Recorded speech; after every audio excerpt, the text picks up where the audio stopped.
Oi, moçada.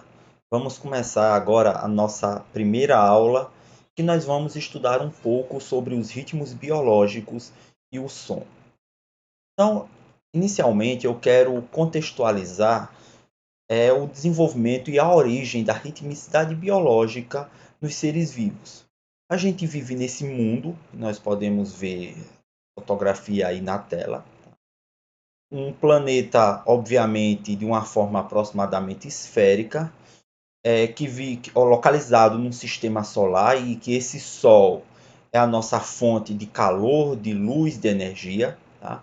Mas como o nosso planeta realiza um movimento de rotação em torno do seu próprio eixo, a cada ciclo de aproximadamente 24 horas, a consequência óbvia é que sempre uma parte do planeta está diretamente exposta ao Sol, então, portanto, estará iluminada e estará sendo aquecida naquele momento pelo Sol, enquanto que a outra metade estará do outro lado, na sombra, não sendo iluminada e não sendo aquecido durante essa fase pelo Sol. Tá?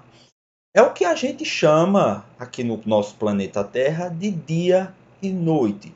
Então, sempre que nós conhecemos esse mundo tal como nós o conhecemos hoje, se constitui por essa alternância entre dia e noite, entre essa fase de claro, em que estamos sendo iluminados pelo Sol, e uma fase de escuro, no qual o máximo de luz que nós podemos ter, hoje em dia, é a luz artificial das lâmpadas, por exemplo.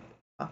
Mas fica óbvio que existe essa diferença, essa alternância entre dia e noite, e para além de uma alternância entre claro e escuro, outros parâmetros ambientais ciclam também, como por exemplo temperatura, a umidade do ar e mais alguns outros. Então, as condições ambientais são diferentes quando a gente compara o dia e a noite. Então, existe aí uma ritmicidade ambiental, uma alternância entre dia e noite que se faz acompanhar da alteração de vários parâmetros físicos, químicos e biológicos aqui no nosso planeta Terra.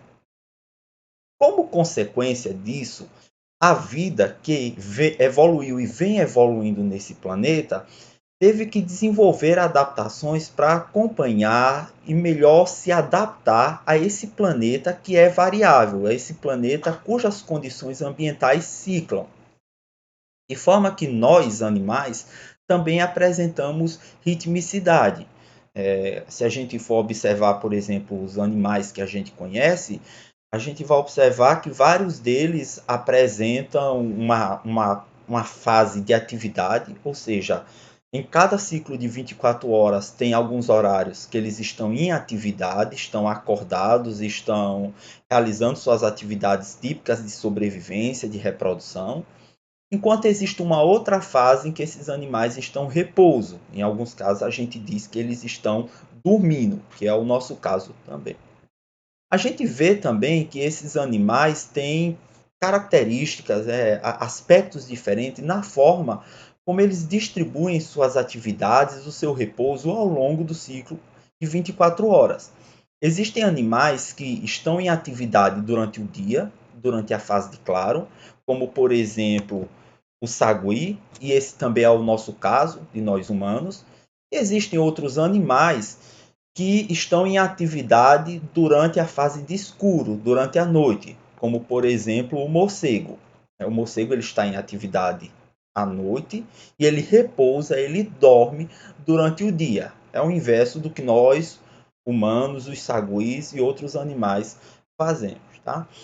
Isso nos permite dizer que existem animais que são diurnos, que são aqueles que estão em atividade durante o dia, como nós e os saguis, e existem animais que são noturnos, aqueles que estão em atividade durante a noite, como o morcego ou o rato, por exemplo. Tá? Existem ainda alguns animais que têm seu pico, seu horário de maior atividade ao nascer e ao pôr do sol, quer dizer, nos dois crepúsculos. Várias aves, por exemplo, têm esse tipo de comportamento. E nós dizemos que são animais crepusculares, tá certo? Então, só por esse começo, essa contextualização, a gente vê que nós vivemos num mundo que é cíclico e que a vida se organiza de forma cíclica também. Os eventos eles vão ciclando, eles vão se alternando, como atividade e repouso, ou estar dormindo, o sono, e estar acordado, que é o que a gente chama de vigília, tá certo? Se a gente for prestar bem atenção, são vários os aspectos do funcionamento do nosso organismo, né? Aspectos fisiológicos, do nosso comportamento, da nossa mente, que mudam ao longo de um ciclo de 24 horas. E eu trago aqui alguns exemplos para vocês, considerando aqui o nosso corpo humano. Então, nesse gráfico aqui, eu tenho mostrando como 4 atributos, né, o nosso grau de alerta, a temperatura corporal interna, a concentração de hormônio de crescimento circulando no sangue e a concentração do hormônio cortisol também circulando no sangue. Isso, como esses parâmetros fisiológicos, eles mudam ao longo de um ciclo de 24 horas. Aqui no eixo horizontal nós temos 2 ciclos, né? 24 horas e mais 24 horas, ou seja, 2 dias. E dentro dessas 48 horas ao todo, nós temos 2 fases de claro e 2 fases de escuro. Nós também temos sono, vigília e sono. Essa alternância entre atividade e repouso que nos acompanha a cada 24 horas. Prestando atenção em cada um desses atributos, o que nós podemos observar? Vamos começar aqui pelo grau de alerta. O que a gente vê é que logo pelo amanhecer, ao amanhecer, né, e provavelmente a hora que nós estamos despertando, o nosso nível de alerta é relativamente baixo. E esse nível de alerta ele vai subindo com o passar do dia. No final do dia, ainda antes de anoitecer, a gente chega no nível máximo, no pico do alerta, e ele vai diminuindo, né, do final da tarde para todo o curso da noite, nosso nível de alerta ele vai diminuindo, chega ao seu menor nível durante a madrugada, quando provavelmente nós estaremos dormindo, e esse ciclo vai se repetir novamente no dia seguinte. Ao amanhecer, o nível de alerta vai subindo e assim por diante. Então, existe, gente, aqui um ritmo do nosso alerta. O nosso alerta não é constante ao longo das 24 horas. Pelo contrário, ele oscila a cada ciclo de 24 horas. Tá? Temperatura corporal. Quando a gente fala da nossa temperatura corporal, se costuma dizer que a temperatura interna nossa e em condições de saúde, né, fica ali algo em torno de 36,5, 37 graus Celsius. Mas essa temperatura ela não é constante. Existe uma variação pequena em termos de amplitude, algo em torno de meio grau, talvez um pouquinho mais do que isso, mas é uma variação consistente e que se repete a cada ciclo de 24 horas. O que a gente vê aqui? E à noite, na madrugada, nós temos uma temperatura relativamente baixa, algo ali de em torno de 36 para 36,5, que essa temperatura sobe 0,5 a 0,7 graus durante o dia, atinge o seu ponto máximo no final da tarde e já começa a diminuir e assim continuar ao longo da noite, alcançando seu valor mínimo durante a madrugada. Tá? E já começa, inclusive, a subir um pouquinho, a gente pode ver, antes mesmo do amanhecer e antes do nosso horário habitual de despertar. Então, mais uma vez, o que é que a gente vê? Que a temperatura interna do organismo não é constante, que ela cicla a cada 24 horas. Da mesma forma, a liberação desses 2 hormônios aqui, o hormônio do crescimento, que vai ser liberado pela glândula hipófise, e o cortisol, liberado pelas glândulas adrenais. A gente vê que a liberação do hormônio do crescimento, ainda que tenha um pouco de liberação durante a fase de claro, que é o dia, sua liberação ocorre principalmente em um pico durante a fase de escuro, que é a noite.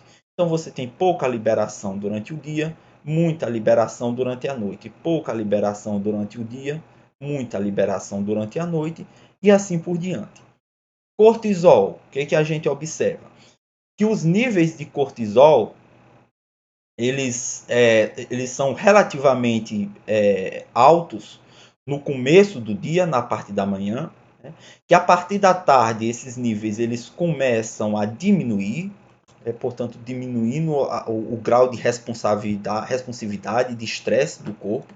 Ele começa a diminuir, chega ao seu valor mínimo durante a noite, mas ainda antes do amanhecer e antes do nosso horário habitual de acordar, o nível de cortisol já começa a subir, como se já fosse uma preparação do nosso corpo para o despertar, para enfrentar mais um dia de vigília. E esse padrão vai se repetindo a cada 24 horas. Então aí, gente, eu citei apenas 4 exemplos de muitos outros atributos, processos fisiológicos, cognitivos e comportamentais que eu poderia exemplificar. E em todos esses casos, o que é que a gente vê? Não é nada constante, que existe uma oscilação. Essa oscilação ela se repete a cada intervalo de 24 horas. São ritmos, portanto, que se completam em torno de um dia de 24 horas. Tá? Então, esses ritmos, que são ritmos naturais do nosso corpo, né, que são ritmos do organismo biológico, a gente chama de ritmos biológicos. Então, por exemplo, a temperatura corporal apresenta um padrão de ritmicidade biológica. A liberação do hormônio do crescimento apresenta também um padrão de ritmicidade biológica. E nesses casos aqui, como são ritmos cujo ciclo se fecha em torno de um dia, aproximadamente um dia, nós falamos de ritmos circadianos, ou seja, ritmos que duram aproximadamente um dia. Daí a expressão circadiano, quer dizer, de cerca de um dia de período, cerca de um dia de duração. Tá? Isso não ocorre apenas com nós humanos, também ocorre com outros animais, obviamente. Aqui apenas para vocês um exemplo de uma ave geral assim hipotética, onde a gente vê um parâmetro aqui fisiológico, que é a atividade metabólica do corpo do organismo, né, medido pelo consumo de oxigênio, e a gente vê que o animal ele tem elevações e diminuições do consumo de oxigênio, conforme o animal está na fase de claro, que é o dia, ou está na fase de escuro, que é a noite. Então, durante o dia, que é quando o animal está mais em atividade, o consumo de oxigênio é maior, a atividade metabólica é maior. Durante a noite, o metabolismo diminui. No outro dia, ao amanhecer, a atividade metabólica novamente aumenta e assim o ciclo vai se repetindo. E isso casa certinho com o comportamento do animal. Aqui nós temos um gráfico mostrando a quantidade de saltos que o animal dá por hora ao longo do tempo. E a gente vê que o animal durante a noite está em repouso, ou seja, ele praticamente não realiza nenhum comportamento de salto. Que ao amanhecer ou um pouquinho antes, o animal já começa a entrar em atividade e apresenta várias vezes o comportamento de salto. Que esse comportamento, a frequência de exibição desse comportamento vai diminuindo e chega ao seu valor mínimo durante a noite, que é quando o animal estará em repouso, que é quando o animal, uma vez sendo diurno, ele estará dormindo. Tá? Então, mais uma vez, exemplos de ritmos biológicos do tipo circadiano, que são apresentados por nós e várias outras espécies animais, tá? Mamíferos, aves, todos os vertebrados e assim por diante. Tá? Agora, de todos esses ritmos biológicos, tem um que é particularmente interessante, sobretudo para nós aqui nessa disciplina de psicologia e neurociência da aprendizagem, que é essa alternância que nós apresentamos entre o nosso estado de atividade, de estarmos acordados predominantemente durante o dia, que a gente chama de vigília, e aquele nosso outro estado de estarmos em repouso, geralmente durante a noite, que é o que nós chamamos de sono. Tá? Então, o ritmo de sono e vigília é um ritmo especialmente interessante, um ritmo que nós também, vários outros animais, apresentam. E como a gente vai ver mais adiante, tem tudo a ver com a parte de aprendizagem e tem consequências muito importantes para a área educacional. Tá? Mas antes da gente seguir adiante entender, para falar mesmo de sono e sua relação com a aprendizagem, eu quero falar mais um pouco para vocês sobre essa parte de ritmos biológicos e responder a essa pergunta: como é que esses ritmos são gerados? Porque tudo bem, a gente já sabe que a temperatura cicla, que os níveis dos hormônios ciclam, que o nosso estado de consciência, o nosso humor muda, várias coisas do nosso funcionamento mudam a cada intervalo, a cada período de 24 horas. Tá? Mas se existe um ritmo, se existe uma oscilação, onde é que ela se origina? Quando a gente fala em algo de um ritmo, de uma marcação temporal, já nos vem à cabeça uma ideia de um relógio, que é esse dispositivo que a gente tem que marca o tempo. Tá? Para que o nosso organismo seja capaz de dar uma organização temporal ao funcionamento do nosso corpo, significa que deve existir alguma estrutura ou conjunto de estruturas que funciona de forma análoga a um relógio, ou seja, que é capaz de oscilar, que é capaz de fazer uma marcação temporal que possa resultar na organização temporal do funcionamento do nosso organismo. Então, como é que a gente sabe e o que é que a gente já sabe sobre como esses ritmos são gerados? Tá? Para explicar um pouco sobre isso a vocês, eu vou fazer referência a um experimento que foi feito em meados do século passado, muito interessante, que nos ajudou muito a entender sobre os mecanismos fisiológicos e neurológicos do sono, vigília e dos outros ritmos biológicos. Tá? Então, esses dois cidadãos que vocês estão vendo aí na tela são dois pesquisadores americanos, tá? Esse aqui é o Nathaniel Kleitman, que podemos dizer que foi um pioneiro no estudo da biologia e medicina do sono, lá nos Estados Unidos e no mundo todo, de uma forma geral. Tá? E esse daqui era um dos alunos de doutorado que ele orientava. Tá? Então, o que que o Kleitman e o seu aluno estão fazendo aí? Eles se propuseram a planejar e serem eles mesmos os sujeitos, ou seja, as cobaias, de um experimento muito interessante. Eles gostariam de saber qual é a relação da nossa ritmicidade biológica, como por exemplo sono e vigília, com os ritmos que existem do lado de fora do nosso corpo, ou seja, com os ritmos ambientais. De maneira geral, quando está dia, nós estamos acordados. Geralmente a gente dorme à noite. Foi isso que nós conversamos agora há pouco. Enquanto o rato está dormindo mais durante o dia, está mais atividade durante a noite. Mas qual é a relação do nosso ritmo biológico com o ritmo ambiental? Será que a gente só tem ritmo biológico se houver um ritmo ambiental?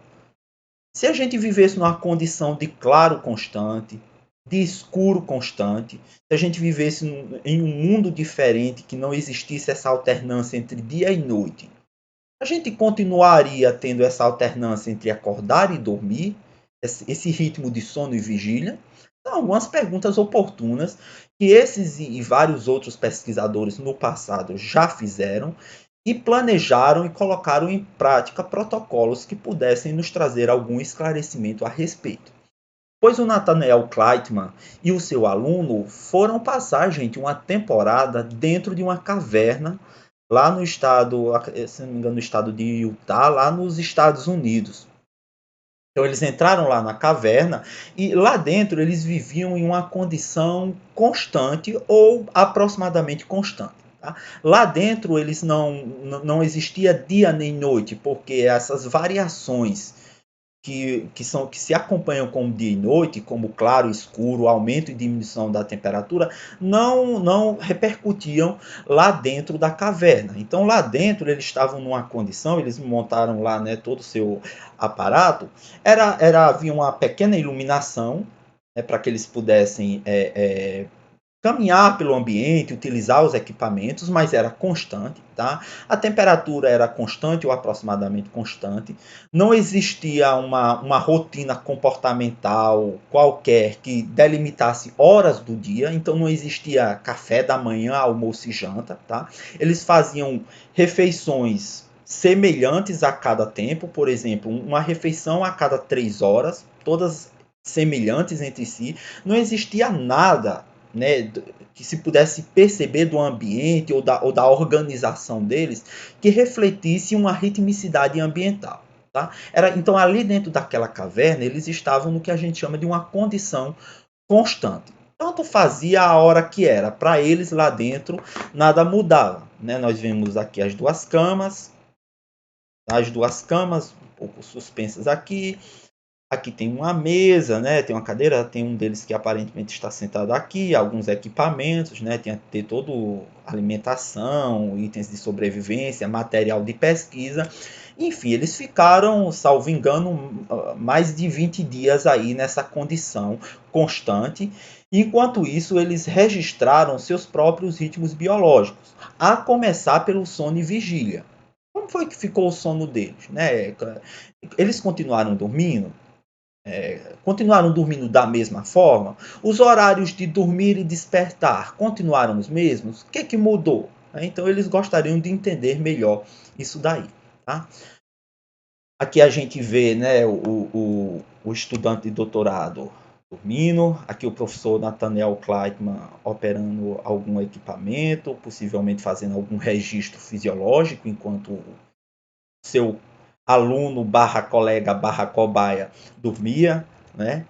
Aqueles fazendo sua rotina de higiene. Então foi assim, um experimento bem interessante. Mas assim, para não nos alongarmos nesse ponto, vamos fazer assim chamar sua atenção de um dos resultados mais interessantes que eles e outros estudos semelhantes obtiveram. Tá?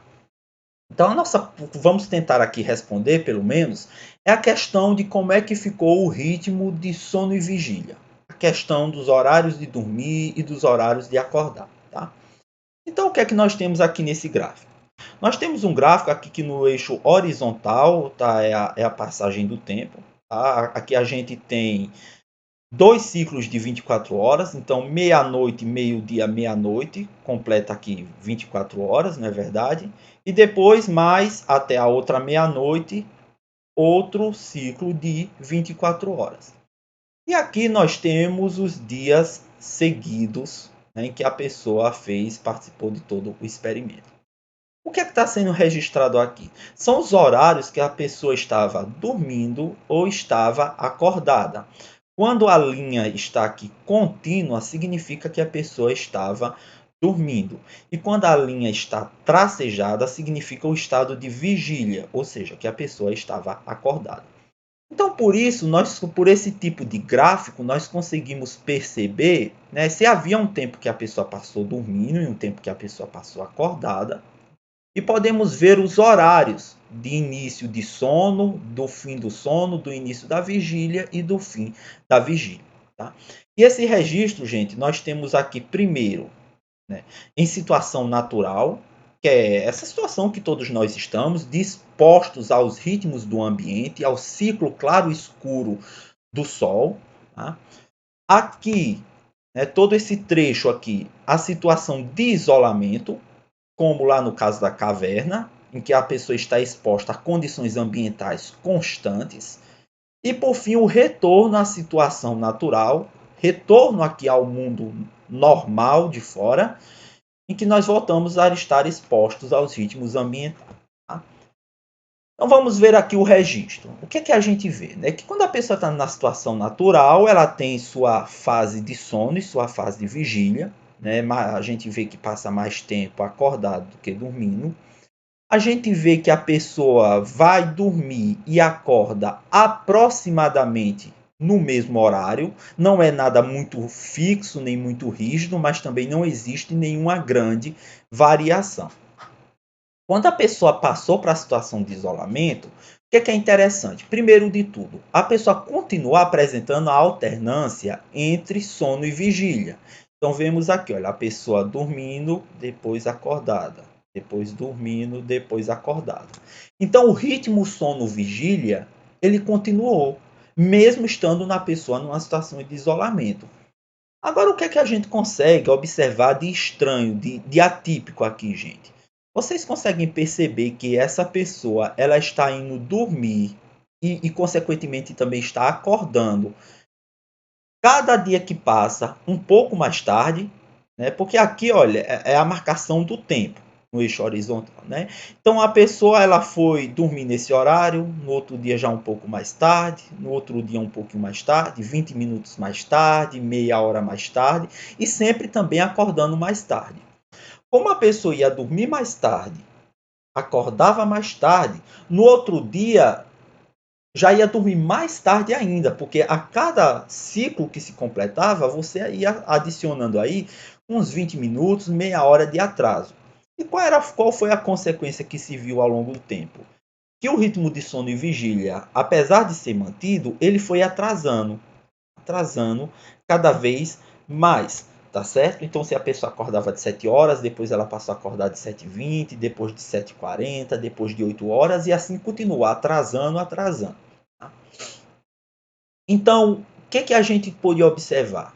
Existe ritmo na condição de isolamento? Existe ritmo biológico sem ritmo ambiental? Existe. Mas esse ritmo biológico ele entra um funcionamento que a gente usa a expressão livre curso. Ele entra em livre curso, ou seja, ele vai se desenvolvendo de uma forma independente do ritmo ambiental, no sentido de que não existe mais a sincronização de um com o outro. A pessoa continua apresentando a alternância de dormir e acordar, mas isso não guarda mais uma sincronia ou uma relação de fase com o ritmo do ambiente. Tipo, pode chegar uma hora que você está indo dormir de 4 horas da tarde, ou que você está indo dormir de 4 horas da madrugada. Você continua tendo a alternância, sono-vigília, mas em horas adversas do que se entendia como os horários adequados quando a gente estava no mundo sincronizado.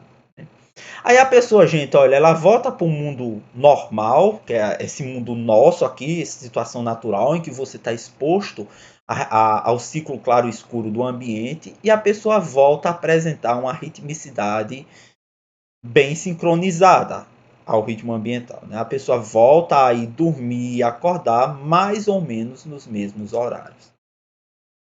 Conclusão, então, gente, desse tipo de experimento. O ritmo biológico não depende do ritmo ambiental. Se ele não depende do ritmo ambiental, significa que ele é biológico mesmo, ou seja, ele é gerado dentro de nós, pelo nosso próprio organismo. Mas o ritmo ambiental ele é importante para ajustar o nosso ritmo biológico, para fazer com que ele ocorra, ele tenha a duração e a ocorrência nos horários que sejam os mais adequados, os mais adaptativos para a gente, tá certo? Se o ritmo, gente, ele é gerado dentro de nós, isso significa que tem que ter, tem que ter alguma estrutura ou conjunto de estruturas no nosso corpo que façam um papel de o que a gente chama metaforicamente de um relógio biológico. Ou seja, uma estrutura que seja capaz de fazer a marcação temporal, que seja capaz de marcar o tempo e que seja capaz de gerar uma oscilação, como se fosse um marca-passo no nosso corpo, né? Que possa ir dando esse ritmo que o corpo vai seguindo para que todas as oscilações naturais do nosso corpo aconteçam. A gente já, eu digo a gente, na verdade, a comunidade científica dedicada a isso, os estudiosos dos ritmos biológicos, já identificaram ao menos uma estrutura que tem um papel muito importante para gerar endogenamente essa ritmicidade biológica. Tá? Quando a gente estudou sobre a anatomia básica do encéfalo, a gente viu que aqui no cérebro, né, nessa região mais medial, mais central, aqui tem o diencéfalo, que no diencéfalo nós temos o hipotálamo. Tá? O hipotálamo é formado por várias pequenas estruturas que nós chamamos de núcleos. E tem um pequeno núcleo do hipotálamo, né, que recebe esse nome de núcleo supraquiasmático. Ele é um importante, ou talvez o mais importante, relógio biológico, entre aspas, que nós temos no nosso organismo. Então, ele é uma estrutura que gera internamente um padrão de oscilação que vai organizar os nossos ritmos biológicos, ou pelo menos os nossos ritmos circadianos, que são esses que se completam a cada 24 horas. Tá? Então, para não falar esse nome desse tamanho, né, núcleo supraquiasmático, geralmente a gente se refere apenas ao NSQ. essa estrutura localizada lá no hipotálamo do nosso cérebro, tá bom? Então o ritmo é gerado onde? Onde é que o ritmo biológico vai ser originado? Aí no núcleo supraquiasmático. Por que é que aqueles pesquisadores que ficaram dentro da caverna continuaram dormindo e acordando, continuaram apresentando essa alternância de sono e vigília? Porque eles estavam com seus núcleos supraquiasmáticos íntegros. Seus relógios biológicos estavam funcionando bem. Isso garantiu a ocorrência de um padrão de ritmicidade. Tá? Mas como é que fica então aí, gente, a relação com o ambiente? Tá? Porque se só o meu relógio biológico está no meu cérebro assegura, né, a geração de um padrão rítmico, eu preciso ajustar ou sincronizar o meu próprio ritmo com o ritmo do ambiente. Não basta que nós ou qualquer outro animal apresentemos essa alternância de sono e vigília. A gente precisa dormir nas horas adequadas e acordar nas horas adequadas. Isso é especialmente importante para um animal que vive no ambiente natural. Imagina, gente, um rato que dorme durante a noite e fica em atividade durante o dia. Ele não conseguiria sequer sobreviver, ele estaria fazendo as coisas em horário adverso do que os seus outros coespecíficos, outros animais da sua espécie estão fazendo. Ele iria se expor a mais riscos, né, de ser visto por predadores, ele não conseguiria ver o ambiente, navegar no espacialmente no ambiente tão bem como ele faz à noite. Tá? Então, cada animal tem, pela sua fisiologia, pela sua natureza, os horários de fazer as coisas. Então a gente não apenas precisa ter o ritmo, mas cada fase do ritmo tem que se ajustar com uma fase do ciclo ambiental, que a gente chama da sincronização. Então, para que o nosso ritmo biológico seja sincronizado, significa que o nosso cérebro tem que tomar conhecimento de como é que está o ritmo ambiental. O nosso cérebro precisa saber, por exemplo, se é dia ou noite. Como é que ele sabe se é dia ou noite? Ora, o dia é claro por conta do sol.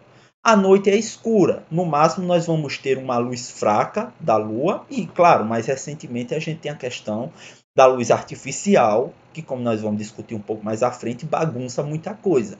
Mas, ao menos em condições naturais, o dia é claro e a noite é escura. Então, quando o nosso cérebro, por meio do sistema visual, que vai funcionar aqui como uma via aferente, né, uma via de entrada, quando o nosso cérebro, por meio do sistema visual, tem conhecimento que é dia, e ele tem esse conhecimento por conta do claro que o sistema visual vai informar a ele vai sinalizar para todo o padrão rítmico do nosso corpo, né, que deve, naquele momento, naquela fase, acontecer os eventos que são típicos da vigília. Então, se está sol lá fora, se está claro, a gente deve estar acordado. Já se está escuro lá fora, se é noite, a gente já pode procurar repousar e, inclusive, dormir, tá certo? Então, o ritmo ele é gerado internamente, tá? Mas ele precisa se ajustar com os parâmetros do ritmo ambiental. E esse ajuste é feito através principalmente da informação sobre o ciclo claro e escuro do ambiente, que via sistema visual vai chegar lá no núcleo supraquiasmático. Tá? Então, quando a luz incide lá na retina do nosso olho, qual é a mensagem que está indo para o cérebro? Que é dia. E que seu corpo tem que funcionar como se fosse dia e não como se fosse noite. Certo? Bom, gente, agora que a gente entendeu o básico de como é que funcionam os ritmos biológicos, né, vamos ver um pouquinho sobre esse ritmo em particular, que é o sono-vigília, né, ou por esse processo, esse fenômeno que acontece numa fase que é o sono. Tá? Muito tempo o sono ele foi ignorado, né, pela comunidade científica, parecia ser algo puramente passivo, algo em que o corpo está ali repousando, né? Nós perdemos a consciência, nada acontece, nada aconteceria, era o que se pensava, hoje a gente vê que não é bem isso. Né? Mas de umas décadas para cá, e de uma maneira mais intensa nos últimos anos, tem se investido bastante no estudo do sono, sobre a sua fisiologia básica, sobre a sua importância, inclusive para a nossa saúde, de forma que a gente já sabe bastante sobre tão importante processo biológico. Tá? Então, como é o nosso sono, gente? Pesquisar o sono não é a coisa mais fácil do mundo, mas tem se desenvolvido algumas maneiras bastante engenhosas, tá? A primeira coisa que a gente pode querer saber é como é que está o funcionamento dos vários órgãos do nosso corpo enquanto a gente dorme. Ok, você está lá em repouso, deitado na cama, olhos fechados. E como é que está a sua respiração? Sua pressão arterial, como é que seu coração está funcionando, o nível de oxigênio no sangue. De uma maneira muito interessante, como é que o seu cérebro está funcionando. Aliás, será que ele está funcionando enquanto você dorme? Uma pergunta ótima para ser respondida. Então, para a gente descobrir isso, você precisa fazer o registro de vários parâmetros fisiológicos enquanto a pessoa dorme. Utilizar vários aparelhos que vão fazer esse registro, simultaneamente enquanto a pessoa está lá dormindo. Tá?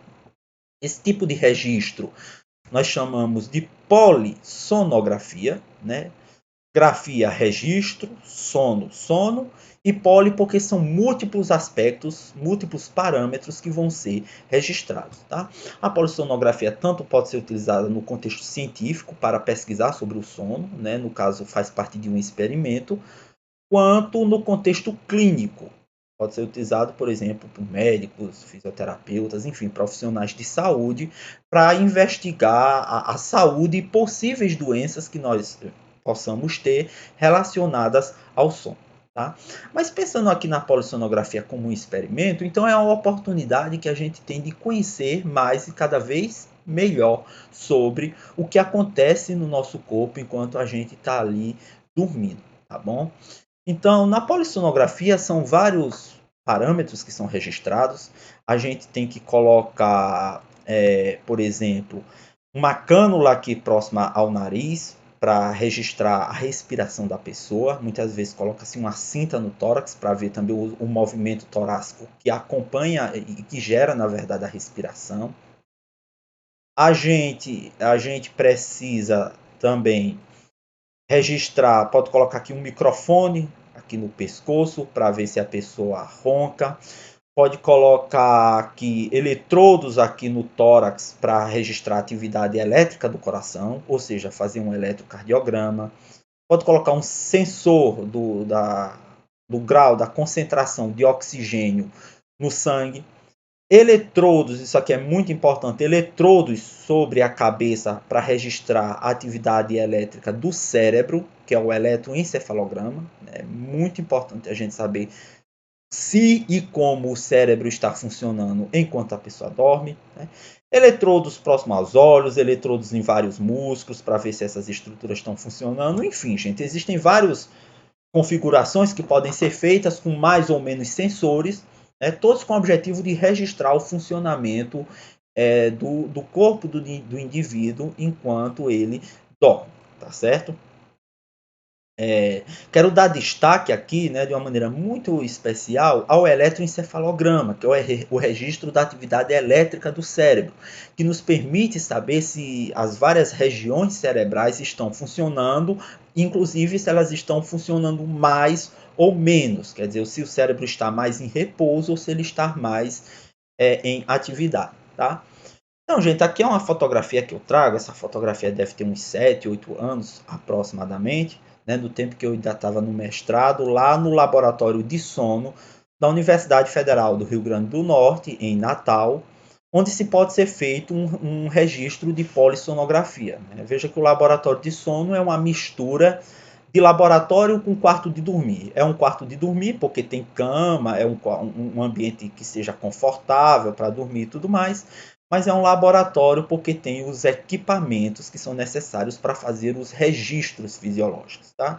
Aqui a gente, na época, estava aprendendo a fazer a polissonografia, sendo treinados, ensinados pelo nosso orientador, o professor João Araújo, que também aqui estava servindo como nossa cobaia. Tá? Quando você monta a pessoa, então fica mais ou menos desse jeito aqui. A gente pode ver, por exemplo, aqui a cânula nasal para registrar a entrada e saída de ar, ou seja, registrar a respiração. Aqui também uma cinta que serve para registrar tanto a respiração quanto mudanças de posição do corpo da pessoa, tá? Tem microfone aqui, eletrodos, né, em especial aqui na cabeça, para registrar a atividade elétrica do cérebro, enfim, são múltiplos parâmetros que estão sendo registrados. Tá?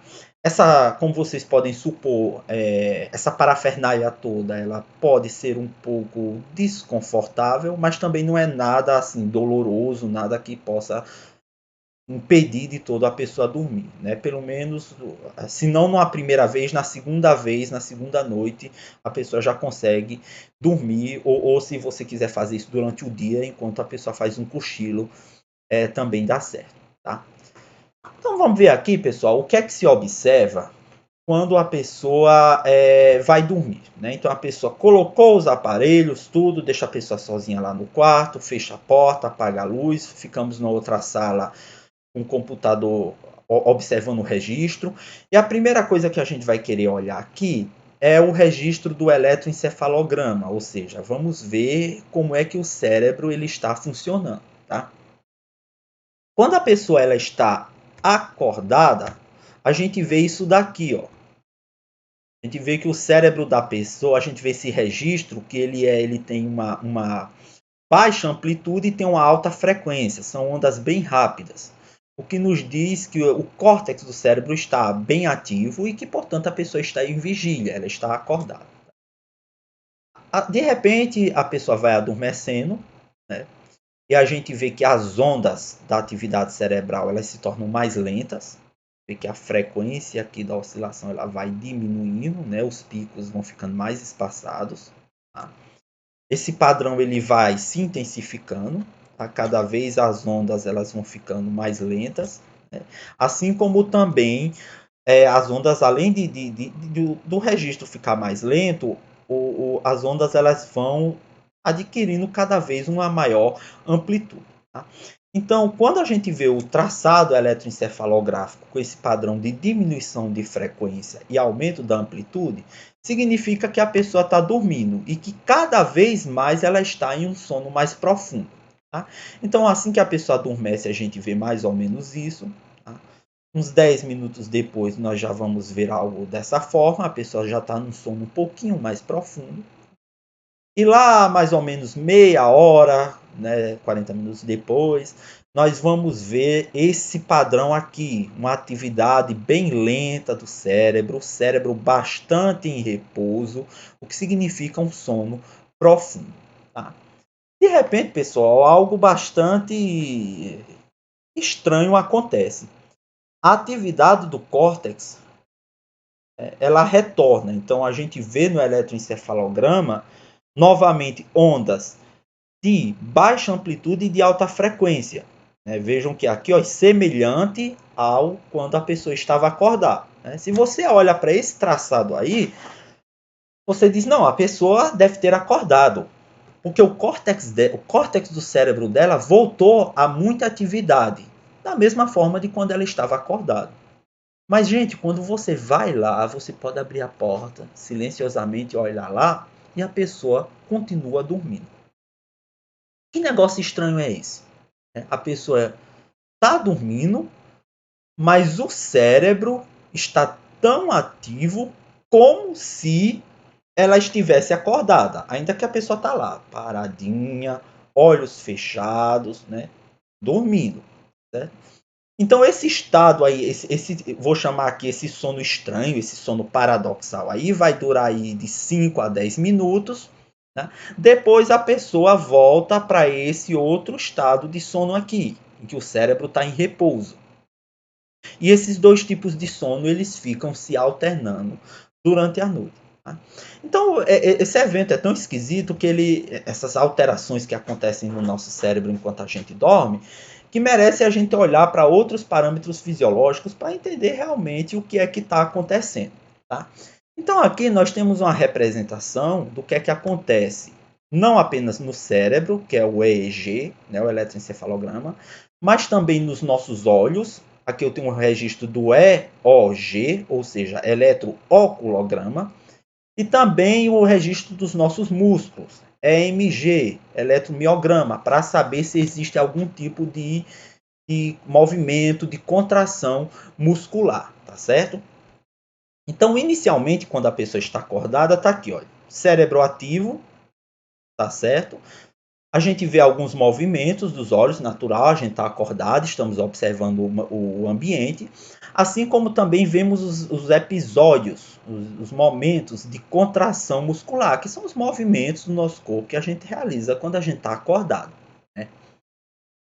Conforme a pessoa adormece, a gente vê aquele padrão que comentamos agora há pouco no slide anterior, as ondas do eletroencefalograma vão ficando cada vez com uma maior frequência, cada vez com a menor frequência e com uma maior amplitude. Percebem aqui, olha, compare a amplitude disso daqui com a amplitude aqui e a frequência ficando menor. Isso significa o sono ficando cada vez mais profundo, tá certo? 10, 20, 30, 40 minutos depois que a pessoa adormeceu, né, durante a noite. Os olhos que antes realizavam os movimentos, né, estão praticamente parados, tá certo? Enquanto que os nossos músculos, eles estão em repouso, mas tem a gente vê uma atividade muito pequena que se deve ao que a gente chama do tônus muscular, porque mesmo quando o nosso músculo ele está relaxado, ele tem, isso é natural fisiologicamente, um grau mínimo de contração, que dá uma certa consistência ao nosso músculo, né? Então aqui, gente, tudo bem, a pessoa dormindo, né? Cérebro em repouso, olhos em repouso, musculatura em repouso, ainda que com algum tônus muscular. Lá para 40 minutos, 1 hora depois que a pessoa adormeceu, aí vem aquele evento estranho, aquele evento paradoxal. O cérebro volta a estar ativo, mas a pessoa está dormindo, mas o cérebro lá ativo como se tivesse acordado, tá? Os olhos passam a se movimentar, né? Isso é o que a gente consegue ver pelo registro do eletrocolograma, pelos eletrodos que foram colocados próximo aos olhos, né? Os olhos da pessoa ficam se movimentando assim da esquerda para a direita, da esquerda para a direita, nesse plano horizontal, tá certo? Ainda que com as pálpebras fechadas, dormindo direitinho. E a musculatura, gente, ela fica parada, paralisada por completo, né? O músculo não apenas está em repouso, ele está paralisado, uma situação que a gente chama de atonia muscular, porque ele pega todo o seu tônus. Então, o que é que a gente tem aqui, pessoal? Nós temos que existem dois padrões de sono que são muito diferentes entre si, né? Porque primeiro a pessoa estava dormindo de uma maneira geral em repouso. Depois, ainda que a pessoa continue dormindo, o cérebro entra em atividade, os olhos começam a se movimentar e a musculatura fica paralisada, tá? Disso se concluiu que existem dois tipos ou dois estados de sono, tá? Esse estado aqui de sono, eu estou chamando aqui de estranho, né, e que pode ser chamado, que tem esses aspectos paradoxais, o que chamou bastante atenção foram esses movimentos dos olhos, tá? Então, quando os pesquisadores americanos foram descrever esse tipo de sono, eles chamaram de um sono de movimento rápidos dos olhos, ou movimentos oculares rápidos. Em inglês, isso é Rapid Eye Movement Sleep. Desse Rapid Eye Movement, a gente tira a sigla REM, ou seja, REM. Então, esse sono aqui a gente chama de sono REM. Em oposição, né, não foi muito criativo, mas é o que a gente tem. Em oposição, o outro tipo de sono a gente chama de sono não REM. Tá? Então, fazendo aqui uma síntese para vocês, quais são as características dos dois estados de sono? Tá? No sono não REM, né, geralmente quando a gente dorme, adormece à noite, primeiro a gente vai para o sono não REM. Tá? Então, no sono não REM, o cérebro apresenta pouca atividade, ou seja, ele está em repouso. Tá? Os músculos esqueléticos também estão em repouso e os olhos estão praticamente parados. Tá? Já no sono REM, né, lembrando a sigla em inglês, que significa o sono dos movimentos oculares rápidos, o que é que a gente tem? Que o cérebro está muito ativo, como se a pessoa tivesse acordada, mas ela não está, ela está dormindo. A musculatura esquelética, a musculatura dos nossos movimentos voluntários, ela está paralisada, ou seja, durante o sono REM a gente é, de maneira geral, incapaz de realizar qualquer movimento, tá? E os olhos, gente, estão se movimentando continuamente do lado esquerdo para o lado direito, né? Inclusive é isso que dá o nome de sono REM. Então, quando a gente falar de sono, de agora em diante, né, vamos lembrar que existem dois estados de sono: sono REM e sono não REM. E que cada um tem características, padrões fisiológicos e comportamentais distintos e que afetam de maneira diferente alguns aspectos do funcionamento do nosso corpo e da nossa cognição, tá? De maneira muito interessante, os sonhos, né, essas experiências de consciência, muitas vezes com muita carga afetiva que a gente tem durante a noite, eles predominam no sono REM, tá? Podemos ter sonhos durante o sono não REM? Podemos, mas isso é mais raro de acontecer. E quando acontece, são sonhos mais curtos, né? A maioria dos sonhos, principalmente esses sonhos longos, esses sonhos com toda aquela carga emocional, a gente tem durante o sono REM, né? É interessante, gente, que durante o sono REM, a nossa musculatura esquelética está paralisada, né? O que impede que nós, de maneira geral, impede que a gente realize os movimentos que estão acontecendo, né, no nível da nossa consciência enquanto a gente dorme, né? Claro que essa paralisia de vez em quando ela pode falhar, tá? E a pessoa pode eventualmente realizar um movimento acompanhando o enredo do que estava se passando no seu sonho, tá? Quando isso acontece mais frequentemente, a pessoa tem uma condição em particular que a gente chama de transtorno comportamental do sono REM. Bom, outra coisa interessante é como é que é o padrão de alternância entre sono REM e não REM ao longo de uma noite de sono, tá? Então vamos pegar aqui um exemplo hipotético de uma pessoa, um adulto jovem, saudável, que dorme em torno de 8 horas. E como é que esses padrões, esses tipos de sono, eles vão se alternando ao longo da noite de sono, tá? Então aqui a gente tem no registro aqui nesse gráfico, né? A gente tem aqui a vigília registrado em laranja, tá? Aqui nesse tom meio rosa é o sono não REM, tá certo? E o sono não REM, vocês lembram que ele vai ficando cada vez mais profundo, o que nos permite classificá-lo em estágios sequenciais, 1, 2, 3, 4, que conforme o número vai aumentando, significa um sono não REM mais profundo, mais acentuado, certo? E aqui em vermelho são os episódios de sono REM, aquele sono paradoxal. Então, quando a gente adormece, primeiro vem esse sono mais superficial, né, o sono não REM superficial. Depois vem para o sono não REM, mas que é mais profundo, né? E aproximadamente uma hora e pouco, né? Isso varia, mas enfim, em torno de uma hora depois que a pessoa adormeceu, você tem o primeiro episódio de sono REM, que vai durar ali algo em torno de 10 minutos. Depois você passa novamente para o sono não REM, né? Fica ali mais uma hora e meia, alguma coisa em torno disso, uma hora, enfim. Outro episódio de sono REM, né? Eventualmente, como a gente sabe, durante a noite nós podemos ter pequenos despertares, isso é normal e saudável, tá?